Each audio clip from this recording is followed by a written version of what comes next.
Hi friends, welcome to our channel. Brahmamudi serial next ఎపిసోడ్లో ఏం జరగబోతోందో ఈ వీడియోలో చూసి తెలుసుకుందాం. కావ్యని నిందించిన ధాన్యలక్ష్మి, రుద్రాణి అసలేం జరిగింది అని తెలుసుకోవడానికి ఈ వీడియోని స్కిప్ చేయకుండా ఎండ్ వరకు చూసేయండి. కావ్య రాజ్ దగ్గరికి వచ్చి, మీరైనా మీ నాన్నగారికి ఒక్కసారైనా ఆలోచించి మరో నిర్ణయాన్ని తీసుకోమని చెప్పండి. మావయ్య గారికి నేను ఎంతో నచ్చ చెప్పాలని చూశాను, కానీ ఆయన అసలు వినడం లేదు. మీరైనా ఒకసారి వెళ్ళి ట్రై చేయొచ్చు కదా అని అంటుంది.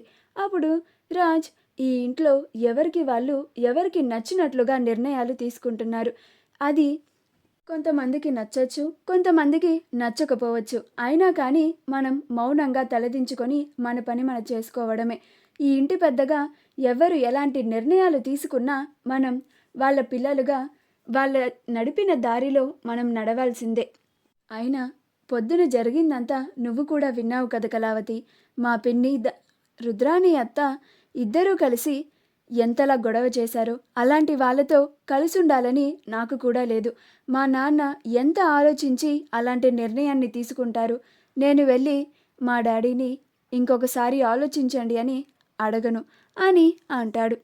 అప్పుడు కావ్య, అది కాదండి, దానివల్ల ఈ కుటుంబం ముక్కలైపోతుంది, ఆ పెద్దావిడ మనసు ముక్కలైపోతుంది, దీనివల్ల చాలా అనర్థాలు జరుగుతాయండి అని అంటుంది.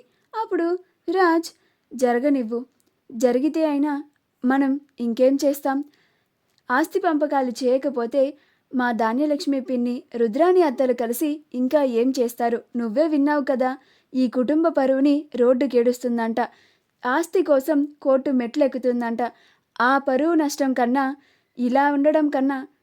ఇలా ఉండడమే బెటర్ కదా. అదే మా పిన్ని ఆస్తి కోసం కోర్టు మెట్లెక్కితే దుగ్గిరాల వారి కుటుంబ ఇంటి పరువు మొత్తం నడి వీధిన పడుతుంది అంటాడు. అప్పుడు కావ్య, అది కాదండి ఒక్కసారి అని మాట్లాడబోతూ ఉంటే అప్పుడు రాజ్, చాలు కళావతి, పెద్దవాళ్ళు ఏం నిర్ణయం తీసుకున్నా మన మంచికే తీసుకుంటారు, బాగా ఆలోచించే తీసుకుంటారు. నువ్వు ఇంకేం ఆలోచించకుండా పడుకో, నాకు కొంచెం ఆఫీస్ వర్క్ ఉంది అని అంటాడు. అప్పుడు కావ్య, అయ్యో తాతయ్య గారు, మీకు ఇచ్చిన మాటని తప్పాల్సి వస్తుంది. నేను ఎలాగైనా ఈ ఇంటిలో ఉన్న సమస్యలన్నిటినీ పరిష్కరించి ఈ ఇల్లు ముక్కలవ్వకుండా ఉంచుతాను అని మీకు మాట ఇచ్చాను. కానీ ఇప్పుడు నా చేతిలో నుంచి కూడా సమస్య చేయి దాటిపోయింది అని కుమిలిపోతూ ఉంటుంది. మరుసటి రోజు ఉదయాన్నే సుభాష్ లాయర్ గారిని పిలుస్తారు. అప్పుడు లాయర్ గారు, చెప్పండి సుభాష్ గారు, నన్ను ఇవాళ ఇక్కడికి ఎందుకు పిలిపించారు అని అంటారు. అప్పుడు సుభాష్, మా యావదాస్తిని పిల్లల పేరు మీద పంపకాలు చేయించాలని అనుకుంటున్నాము. ఆస్తి మొత్తాన్ని పిల్లలందరికీ సరి సమానంగా మీరే పంచాలి అని అంటాడు. అప్పుడు లాయర్ గారు, ఆ హక్కు మీకు లేదండి అని అంటారు. అప్పుడు సుభాష్, అదేంటి, నాకు హక్కు లేకపోవడం ఏంటి లాయర్ గారు అని అంటాడు. అప్పుడు లాయర్ గారు, ఒక వారం క్రిందటే మీ నాన్నగారు నన్ను పిలిపించి ఒక వీలునామా రాయించారు. ఆ వీలునామా ఇప్పుడే మీ అందరి ముందు చదివి వినిపిస్తాను. ఆ వీలునామా ప్రకారం ఈ ఇంట్లో కావ్య అనే వ్యక్తికి తప్ప ఇంకా ఎవ్వరికీ ఈ ఆస్తి మీద సర్వాధికారాలు లేవు అని అంటారు. అప్పుడు ఆ మాటకి అందరూ ఆశ్చర్యపోతారు. కావ్యకి తప్ప ఇంకా ఎవరికీ హక్కు లేదా అని ఆశ్చర్యంలో అయోమయంలో ఉండిపోతారు. అప్పుడు లాయర్ గారు ఆ వీలునామా తీసి చదువుతూ ఉంటారు. ఇది నేను నా స్వశక్తితో సంపాదించి కూడబెట్టిన ఉమ్మడి ఆస్తి. ఈ ఆస్తిని నా కుటుంబం అంతా, నా పిల్లలు తదనంతరం వీళ్ళంతా ఉమ్మడిగానే ఉంటూ ఈ ఆస్తిని అనుభవించాలి. ఈ ఆస్తిని ఎవరు వాటాలుగా విభజించకూడదు. అందుకనే నేను అలాంటి ఉమ్మడి ఆస్తిని అందరూ అనుభవించగలిగేలా చేయగలిగిన సమర్థురాలైన కావ్య పేరు మీద రాస్తున్నాను అని ఉంటుంది. అప్పుడు ఆ మాటకి ధాన్యలక్ష్మి, రుద్రాణిలు ఇద్దరు చాలా ఆశ్చర్యపోతారు. అపర్ణ, ఇందిరాదేవులు సంతోషపడుతూ ఉంటారు. రాజ్, ప్రకాశం, సుభాష్లు కూడా చాలా ఆశ్చర్యపోతారు. అప్పుడు ధాన్యలక్ష్మి, ఏంటత్తయ్య గారు ఇది, మావయ్య గారు ఈ కావ్య పేరు మీద ఆస్తిని రాయడం ఏమిటి? అసలు ఈ కావ్యకి ఈ ఇంటికి ఏం సంబంధం ఉందని మొత్తం కావ్య పేరు మీద రాస్తారు?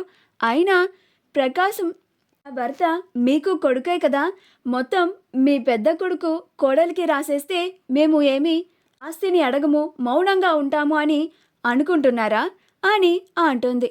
అప్పుడు రుద్రాని, ఏంటమ్మా ఇది, మొత్తం నీ పెద్ద కొడుకు వారసుడికి చెందేలాగా చేశారు, అసలైన ఆస్తి మొత్తాన్ని కావ్య పేరు మీద రాయడం ఏమిటి, మేమంతా చూస్తూ ఊరుకుంటాం అనుకుంటున్నారా, మేము ప్రశ్నించము అని అనుకుంటున్నారా, ఖచ్చితంగా ప్రశ్నిస్తాము, ఆస్తి అందరికీ చెందాల్సిందే, కావ్య పేరు మీద రాయడం అన్యాయం, మమ్మల్ని అందరినీ మోసం చేయాలని చూస్తున్నారు కదా మీరు, ఇదంతా కలిసికట్టుగా ఉండి మేము ఇలా ఇంట్లో దానిలక్ష్మి నేను కలిసి గొడవలు చేస్తున్నామని మాకు బుద్ధి చెప్పాలని ఇలా కావ్య పేరు మీద రాస్తారా, అసలు కావ్యకి ఇంటికి ఎలాంటి సంబంధం ఉందని అని అంటారు.